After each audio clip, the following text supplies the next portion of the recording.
Hey guys, welcome back. Nicky and Andrew from Harley-Davidson UAE. And today we'll be reviewing the two most notorious bikes in Harley-Davidson's lineup, the Fatbob and the Breakout.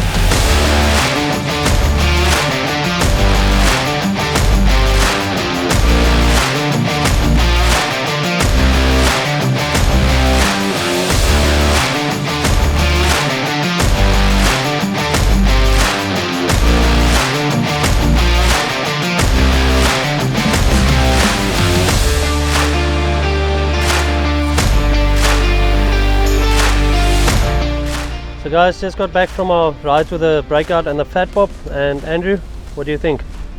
Two very different bikes. You got that mean dragster on that side, and then the overweight motocross bike on this side. I'm torn between the two. To be fair, my honest opinion, I enjoyed the fat wheel on this one, the discussion we had about the wheel. I like the big wheel in the front, but it doesn't turn as good as with this bike. I enjoy the fatter wheels on this bike. It feels a bit more stable, my opinion. So I think the seating position on the Breakout, for me, it's better than on the Fatbob. I have to disagree. I prefer the Fatbob seating position. I think because of the handlebars, it feels a lot more direct, and with your weight being a lot more centered on the bike, the handling, that's why I said this thing's a big motocross bike. You're sitting like this. No, you're sitting on top of it. With this, you're sitting inside the bike. Yeah, definitely. And with the inverted fork and the dual disc in front, you got a lot more braking power and a lot more stiffness on the front end of the bike. So when you're hitting the corners, it feels a lot more planted than what the Breakout would. No, okay, fair enough. I'll agree with that. Now the Breakout in the corners is something different. It doesn't lean as well. That's why you've got the dragster look of the bike.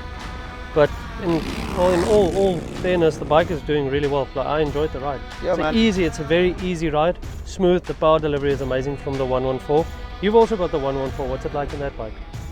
A lot different compared to the Breakout. That's actually where I favor the Breakout. When we did that little pull away earlier, you stomped me. With that fat tire on the rear, you just got traction and it's like, pa, it's wheel spin. So your power delivery on the Breakout feels more controlled. Because of the fat wheel. Definitely. Where the Fatbob, it's a hooligan bike. It's a fun little street. The Fatbob is a hooligan bike, and this is like it's a dragster. It's a straight line. What? Breakout's a straight line bike. Yeah, definitely. Well, you can use it for every day, but in all fairness, I think I'm choosing the Breakout for today. I'm on the Fatbob, man. You saw me enjoying this thing. Yeah, true. I think the guys as well, they prefer the bit more technical stuff as well. You know, you got the 114, as Nicky mentioned, on both these bikes. Similar 6-speed gearbox. We've actually paired them up with similar pipes. So you got the Two Brothers Racing 2-in-1, and you got the Vance & Hines high output 2-in-1 on this one. So we tried to be as fair as what we could with the two bikes, which the big difference we found was the handling. Again, on the Fatbob, you got a 13-litre tank, and I believe the Breakout is the same. No, Really? 17. Wow, you're definitely gonna get a bit of distance on that one. That is a drawback, honestly. You're only getting about 230 kilometers on a tank on this bike, where you'll push closer to maybe 250, 300 on the Breakout. Is there anything that you would change on the Fatbob to suit your riding style better? What would you change? Out the box, the geometry is perfect for me. I do enjoy it. I didn't scrape anything. I didn't feel at some point. It's actually quite nice because it's a bit taller. Yeah, you've got leaning angle. Yeah, and your suspension feels a bit more forgiving, especially with all the speed bumps running through Dubai. No. I think that Breakout does push through a bit. Yeah, to be fair, with the Breakout, the first thing I would change is the seat. The seat, I didn't enjoy the seat. If you pull away, it feels like you're sliding off the seat. The suspension is really firm on this bike. You need to swerve every speed bump that there is. But I like the fat wheel at the back. This bike feels really, really well balanced, and such an easy bike to ride. So yeah.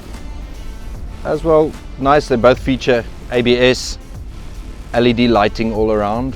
No, that's really cool. The lighting is brilliant. It's really great, especially in Dubai and most of the world. You need to be more visible than visibility. So, because everyone's kind of aiming to get you, so makes for a nice ride. You feel safe. So what's the short version of the story? Which one is the best? I think we'll have to race back to the shop to find out. Get you there.